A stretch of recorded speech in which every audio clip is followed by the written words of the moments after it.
huge success in your first year. You've got a new build, and also you've got different departments moving all over Kirklees. But what is the vision for the next couple of years with regarding the new building, student retention, and you're also, from my understanding, is that you're moving around the, people from Highfields are going over to Dewsbury. What's all happening in that department there?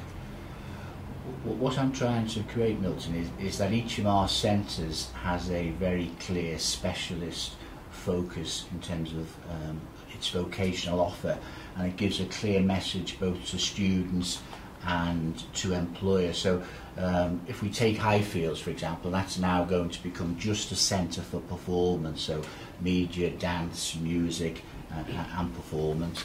But the students who are interested in art and design, they're moving up to the Battery School of Art up at the Wheelwright campus. So that will become a centre for art and design alongside the higher education provision.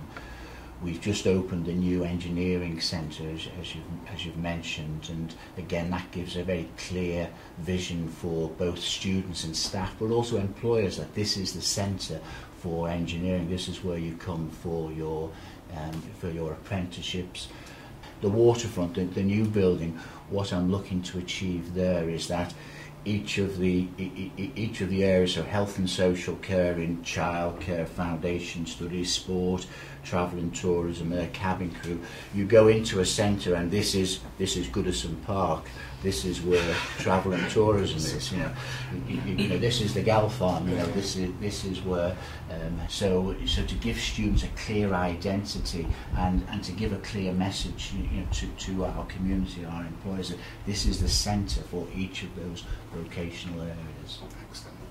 What is your strategic operational vision for the next 3 years with regards to new build and student retention? Well, clearly we have to build on the initiatives that we've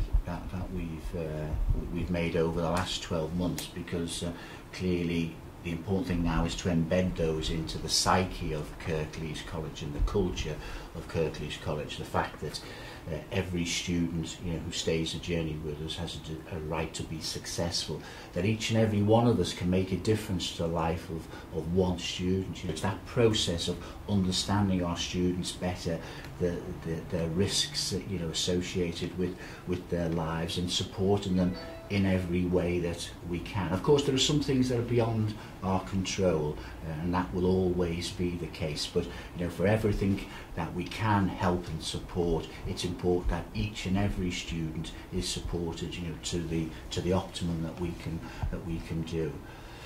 We're also looking, of course, alongside that to develop the specialist centres. So we have at Taylor Hill our animal care centre, at Highfields our centre for performance, the Battery School of Art for art and design, our new engineering centre, which is a wonderful new facility, our construction centre at Brunel, and also the waterfront, where even though it is an incredibly large and complex building, so that each and every student has a pride in and a specialism. They understand that they are part of a very specialist area of the college that is developing specialist skills and has specialist staff working with them who understand the industry and have very good links with the industry. And that development of an outward-facing contact with our community is part of our development as a college, but also each and every member of our teaching staff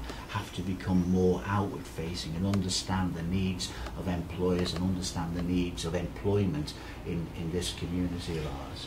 Yeah, I like the word staff and being outward-facing, and particularly around, you mentioned earlier on about the looked after children, some of the minority ethnic groups. How are you addressing that over the next couple of years?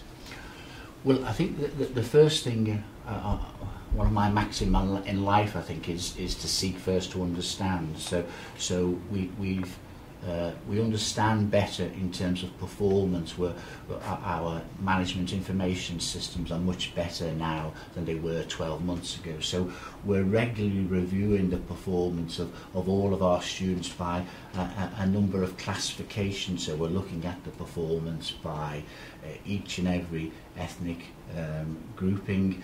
We're looking at the performance by students with disabilities, by gender, by age, by sexual orientation, to ensure that there are no barriers, and where we see anything emerging, we're then looking to seek first to understand better.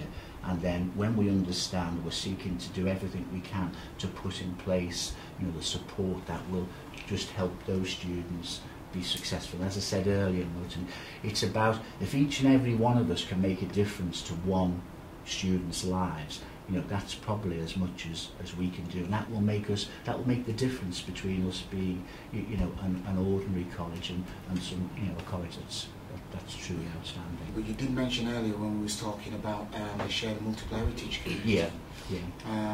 What are your plans with that particular group?